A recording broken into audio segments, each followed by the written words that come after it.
Mi ćemo vrlo brzo imati prilike da se posredstvom Skype veza čujemo sa njegovim blaženstvom, arhijepiskopom Ohridskim i mitropolitom Skopskim, gospodinom Jovanom, koji je također imao priliku da strada, da bude hapšen, da pretrpi velike muke i probleme Hrista radi i sabornosti crkve radi. Evo, sa nama na vezi je njegovo blaženstvo. Vladiko, blagoslovite sve nas, sve slušaoce, gledaoce Radio Litije, koja se okuplja kako na društvenim mrežama, tako i na talasima Radija Sveti Gore.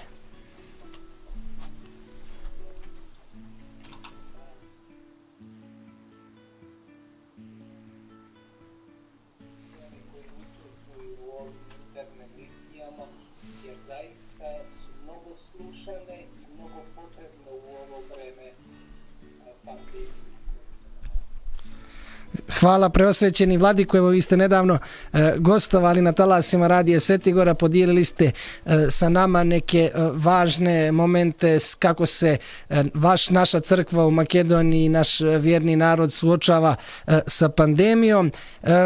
Vi ste napisali jednu veoma znamenitu knjigu Sloboda u zatvoru i htio bih da ovaj razgovor započnemo s jednim podsjećanjem na ono poglavlje Očeva Pasha u kome ste napisali da su crkva i jedinstvo crkve, jedinstvo sa Bogom, jedinstvo koje treba da se odstrada. Da li ova situacija danas koja je bila u Crnoj Gori, čuli ste da je mitropolit imao neprijatno skupa sa sveštenstvom, može biti nastavak, naravno ne tako drastičan kao u vašem slučaju, onog progona koje je naša crkva doživjela u Makedoniji?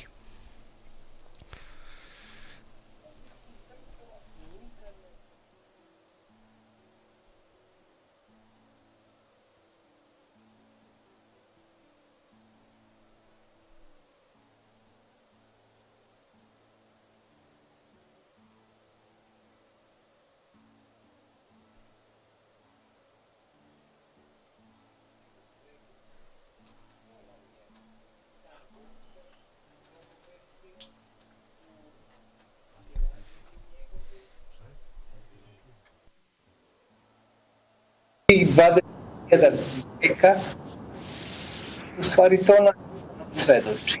Svedoči nam da bez krsta nema vaskrsenja. Sad, kad smo mi utvrđeni u tome, kad znamo šta nas čeka, možda je i lakše to pretrpeti.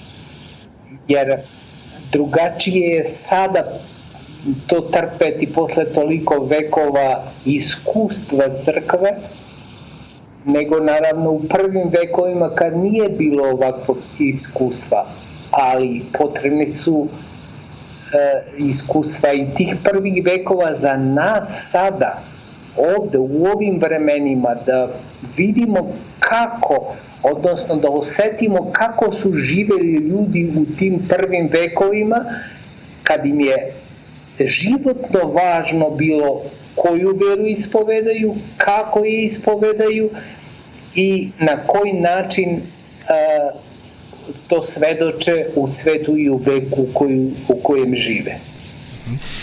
Preosvećeni Vladiko, kada se dešavaju takve nepravde kakve ste vi doživjeli, sigurno da je logično postaviti pitanje zbog čega se sve ovo dešava, zašto Bog ne reaguje. Imali ste dovoljno vremena i da promislite i da molitveno srcem suzecarvate situaciju u kojoj ste bili i možete li za naše slušaoce koji sigurno svako od njih na neki svoj način doživljava neku nepravdu i neki progon, da nam kažete kako ste vi odgovorili kroz vaš molitveni podvig na to pitanje? Lepo ste pitanje postavili, suštinski važno, bolje rečeno, zato što ljudi se rasklate kad im se dogodi nešto što možda ne očekuju ili možda što kao vernici ne očekuju da im se baš tim intenzitetom desi nešto. Ali Bog drugačije, čini mi se bar, drugačije gleda na te stvari. U stvari njemu je važno da nas pripremi za ozbiljan zadatak. Ako se vojska vežba svakodnevno za neke ozbiljne zadatke, mi kao Hristovi pripadnici isto tako se vežbamo kroz ova iskušenja koja nas nalaze svakodnevno u životu i ne odbijamo tek tako lako ta iskušenja, zato što ta iskušenja nas prave samo bolji da budemo u ovome životu, a bliži i u ovome i u onome životu Bogu. Zato što milije, draže je Bogu kad smo mi iskusni u stvari koje nam mogu se dogoditi u toku života, ali mogu da nam se dogode i u budućem životu i u budućem veku.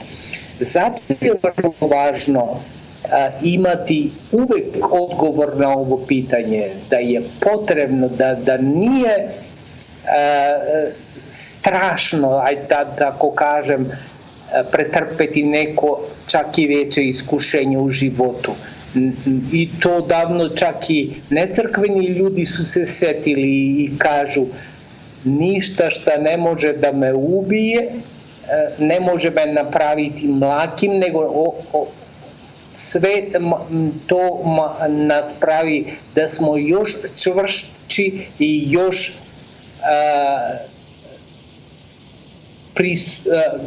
prisniji Bogu. Uvaženi gledaoci, draga braćo i sestre, svi vi koji ste sa nama u novoj internet litiji, kao što možete da vidite, naš današnji gost je njegovo blaženstvo, arhijepiskop Ohridski, mitropolit Skopski, gospodin Jovan. Razgovaramo na mnoge zanimljive teme, a tema koja je današnji dan sigurno obilježila jeste i hapšenje mitropolita i sveštenstva i vjernog naroda u Podgorici, odnosno njihovo privođenje u Centar bezbjednosti gdje su bili zadržani nekoliko sati. Blaženjejši vladiko, evo da se ponovo podsjetimo vaše zaista predivne knjige, jedno poglavlje koje je naročiti utisak ostavilo na mnoge čitaoce jeste ono poglavlje 8. krilo, gdje zaista na jedan predivan način vi crtate sliku zatvora Idrizovo u kome ste boravili. Možete li nam reći vaše iskustvo boravka u toj kazneno-popravnoj instituciji i kako ste vi živjeli svoj hrišćanski život u toj nekoj, da kažemo, najvećem i najekstremnijem obliku izolacije? Prvo, da ne poželim nikome, to želim ovako javno reći, da iskusi to što sam mogao da vidim i da iskusim u tom zatvoru, budući da su svi uslovi i sve što se dešava u zatvoru Idrizovo izvan ovog civilizacijskog nivoa na kome se nalazimo. To možda čak je, uslovi su promenljiva stvari, možda su prikladni bili za neka ranija vremena, ali nije samo uslovi, nego su kako se ophodi personal tamo, kako je postavljena uprava prema zatvoru, i zato sam možda bio i suviše kritičan u toj knjizi koju ste vi pomenuli, zato što ne sme više da nam se događa čak ni zatvorenike da tretiramo na taj način kako se tretiraju oni u zatvoru Idrizovu kod Skoplja. Ja, koliko meni je poznato, ne mislim da su i do današnjeg dana nešto promenili u tom zatvoru. Evo, sad je u Makedoniji izišla ta vest da prekjuče u pritvorskom odeljenju jedan je se upokojio od koronavirusa i ovi zatvorenici tamo više ne znaju šta da rade, jer pritvor je mnogo opasniji od zatvora što se tiče toga. Oni ne mogu, imaju samo pola sata u toku 24 sata da izađu na čisti vazduh, to tako se zove šetnja, i čitavo vreme su zatvoreni u svojim kelijama, ali s kime su u keliji? Da li je on zaražen ili nije, niko ne vodi brigu, pogotovo u tom pritvorskom odeljenju. I zato je vrlo opasno, ali to pokazuje i našu civilizacijsku normu. Dakle, ne brinemo se za ljude kao ljude, nego više nam je stalo da ih zatvorimo ili im se osvetimo za nešto što su možda učinili ili nisu učinili, jer to nisu još osuđeni ljudi. To su ljudi kojima se sumnja da su nešto počinili i tek im predstoji suđenje. I oni mogu sad da budu žrtve i to život im je zagrožen, da budu žrtve pre njihovog suđenja. Vidite na kom civilizacijskom nivou smo sada. Ovdje u Makedoniji, ne znam kako je u Crnoj Gori, vjerujem da nije mnogo različito, i ovdje u sredinama u kojima živimo, kao da se čovjek postavlja na zadnjem nekom stadijumu, da nije u društvu kobajagi je važnija neka pravda nego ta mera ljudskosti. Vladiko, opisujući te dane u zatvoru, rekli ste kad dođe vrijeme da primiš Hrista, vjeruj da ti zatvorska kapija neće biti prepreka. Koji je bio značaj pričešća kada ste bili u tim situacijama ekstremne izolacije i kako ste doživljavali one periode kad niste mogli da dođete do svetog tijela i krvi Gospodnje? Bio sam doduše dugo u pritvoru. Željeli su da mi se nekako odmazde ili, kako da kažem, osvete time što nisu me sudili u razumnom vremenu, nego su željeli da što duže budem u pritvoru, jer su tamo uslovi mnogo teži nego u zatvoru. I zato u pritvoru ne mogu, godinu dana otprilike, nisam mogu da se pričešujem uopšte. U zatvoru je bilo malo drugačije. Tamo imao sam posete 2 puta mesečno i majka mi je nekako nosila to suvo pričešće, tako da sam mogao čak i redovno da se pričešćujem svake nedelje. Ali u pritvoru nisam mogao. Ali jedno sam shvatio u pritvoru, jer isto i ja sam bio na neki način pobornik, tako sam učio, tako sam se školovao, da je evkaristijska ontologija jedina moguća ontologija u crkvi. Ali posle sam shvatio i proširio na sebe možda to iskustvo, sad mogu i to da svedočim, da nije jedina evkaristijska ontologija u crkvi, nego zato, recimo, od početka crkve, ali pogotovo negde u 6. i 7. veku, a krajnji ishod u 14. veku sa Grigorijem Palamom, razvila se teologija u crkvi o energijama Božjim, da može čovjek da se pričešćuje Bogu i preko njegovih energije. I to je vrlo važno. Znači, može biti na bilo kom mestu, u bilo kakvim uslovima, a opet da budeš pričešćen od Boga. Jer šta znači priča? Znači potpuna zajednica sa Bogom.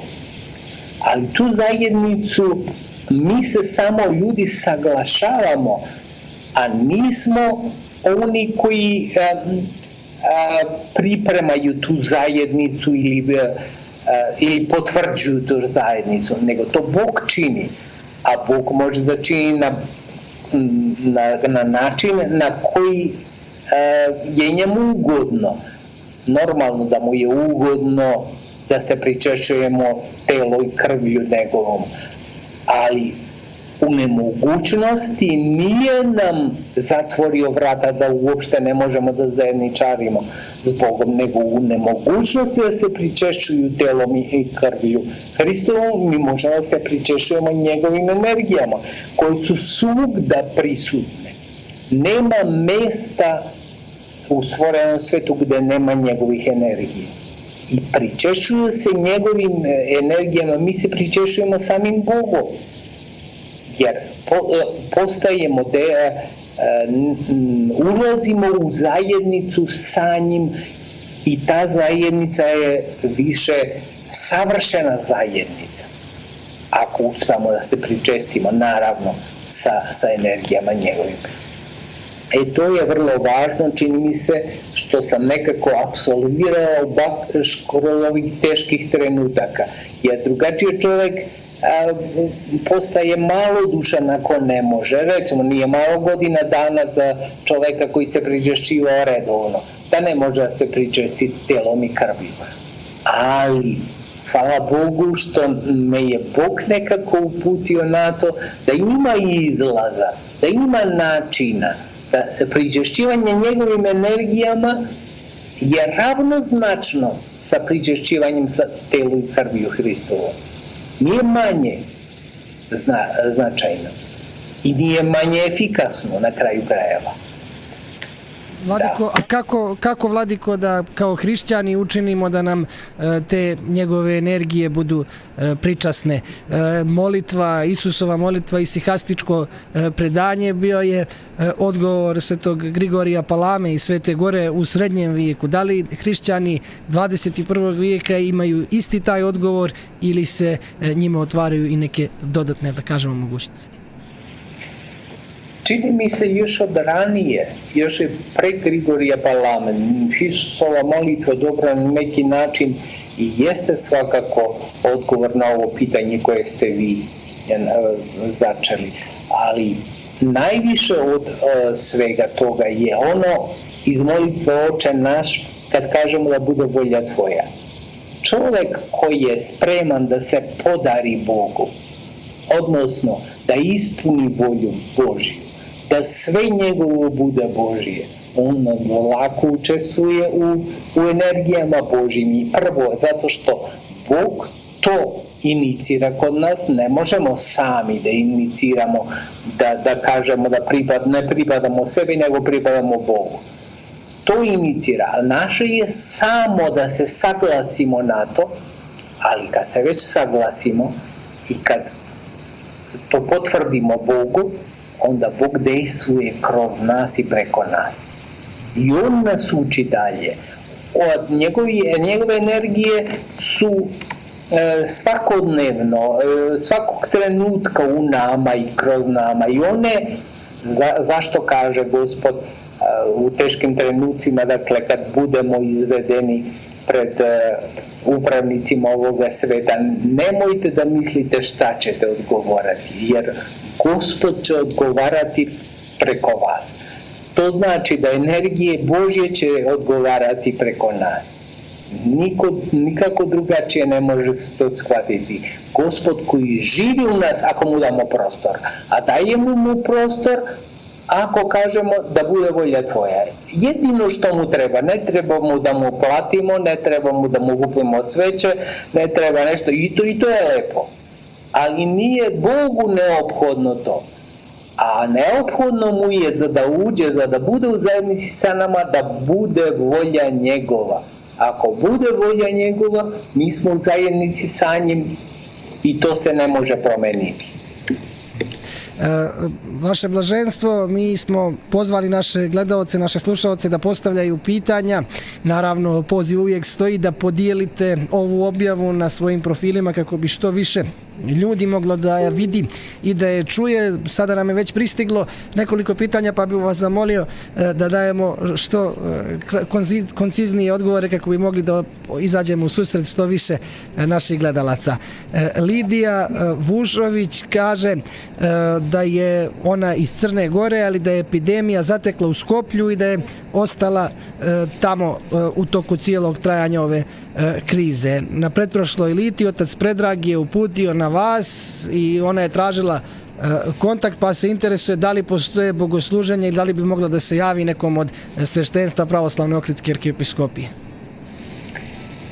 Znate šta, mi služimo u onako predviđenim uslovima kako su predviđeni za ove pandemije. u manastirima je možda lakše zato što ne mi živimo tamo i ne može niko da nas ovako remeti, ali što se tiče u parohijskim mestima gde mi zovemo paraklisi jer nemamo ni jednu crkvu, zato što su nas izbacili i oterali od svih crkava, služimo sa propisanim brojem ljudima koliko je propisano po zakonu. Dakle, svi da budu na 2 metra odstojanja i ne znam još drugih pozitivnih mera koji su i poštujemo te mere zato što to su za naše dobro. To nije zato što želimo ugađati vlastima, nego zato što je to štiti prvo nas, a mi želimo zaštititi vernike svakako.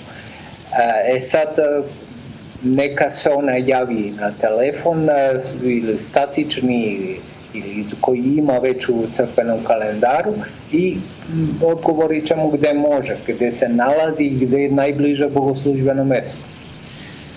Hvala Vladiko. Aleksa Milanović postavlja niz pitanja koji bi se suštini mogli svesti na pitanje dokle se stiglo sa dijalogom sa raskolničkom MPC i da li postoje naznake da problem naše crkve u Sjevernoj Makedoniji može biti riješen. Pa dijalog nije ni počeo još, zato što neki preduslov postoji, a to je preduslov da oni prestanu više da traže svoje majke i očeve, ne znam, u nekim drugim crkvama, kako su to radili pre 2 godine sa Bugarskom crkvom, posle toga sa Konstantinopolskom patrijaršijom i prvo treba da odluče od koga će oni tražiti priznanje. A posle toga lako je da počnu pregovori, zato što mi smo i na zadnjem saboru prošle godine rešili da imamo dijalog sa raskolnicima, ali oni nisu spremni na to jer oni žele da sede na 2 stolice. Sad ne može da sede na 2 stolica, a mi tek tako lako može da nas posle toga ucenjuju i odbiju jedinstvo s Srpskom crkvom i da kažu da neko drugi treba da im bude majka i neko drugi da ih priznaje. Zato nek se odluče, a mnogo je lako, već narednog dana mi možemo da počnemo razgovore, ali od njih samo zavisi. Blaženjejši Vladiko, zanimljivo pitanje, dolazi nam iz San Franciska. Rade postavlja pitanje, možete li nam kazati nešto više o uticaju Svetog Jovana Šangajskog u životu naše crkve u Makedoniji, da li se on naročito praznuje s obzirom da je živio jedno vrijeme na tom prostoru? Ja privremeno, ali već više od 15 godina i otprilike privremeno to živim u Bitolju, iako je moja titula mitropolit Skopski. Kažem to da živim u gradu u stvari u kome je služio Sveti Jovan Šangajski. On, znate, kao izbeglica iz Rusije došao je u bogosloviju u Bitolju, tu je predavao i tu je služio u Bitolju. Tako da nam je vrlo omiljen svetitelj. Mi imamo jedan od naših paraklica, ne mogu da kažem crkva, zato što opet ponavljam, izbačeni smo od svih crkava i ne daju nam da gradimo nove crkve.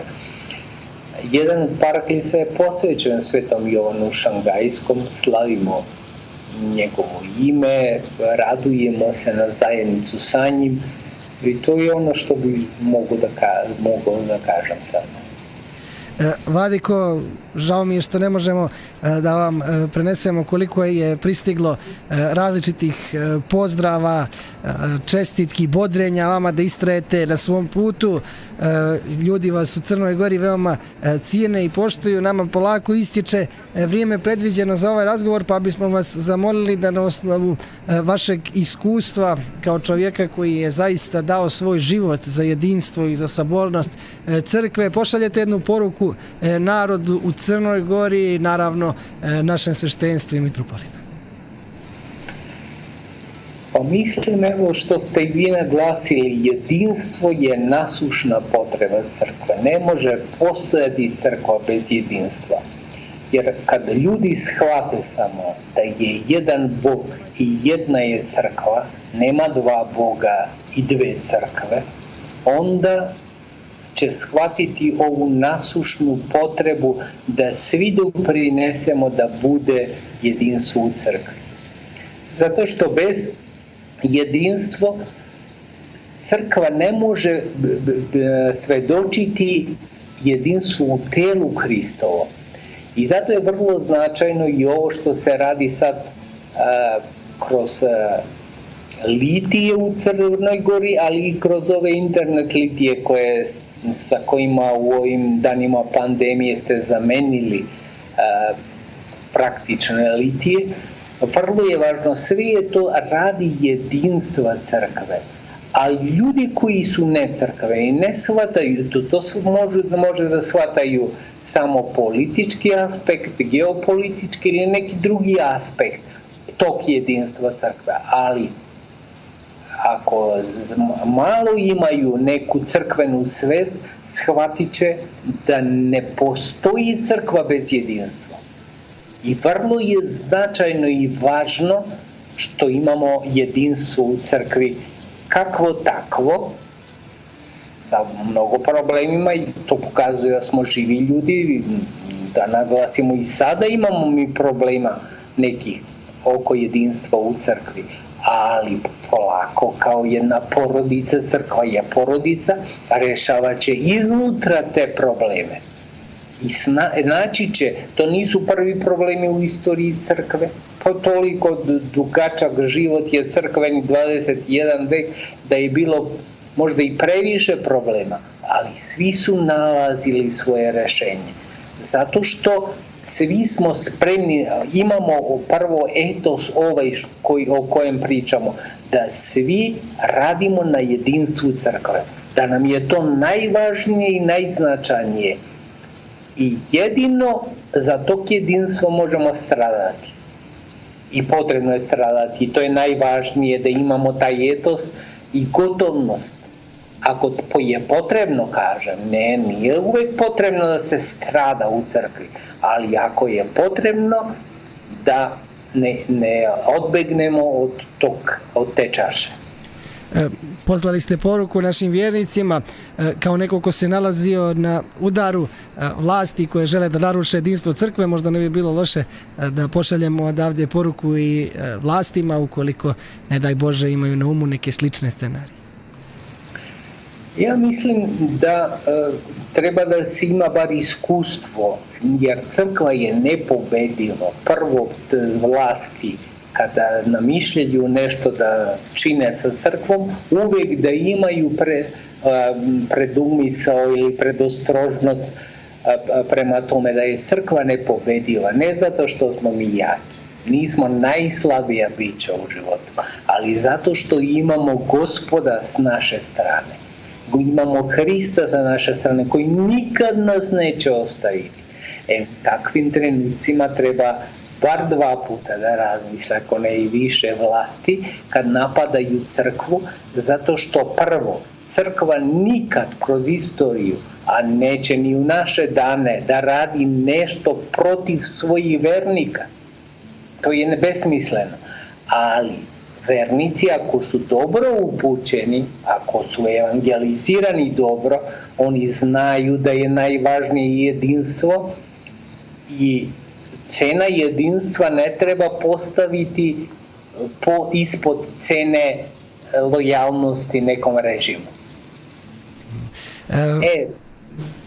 Izvolite, oprostite, ja sam vas prekinuo.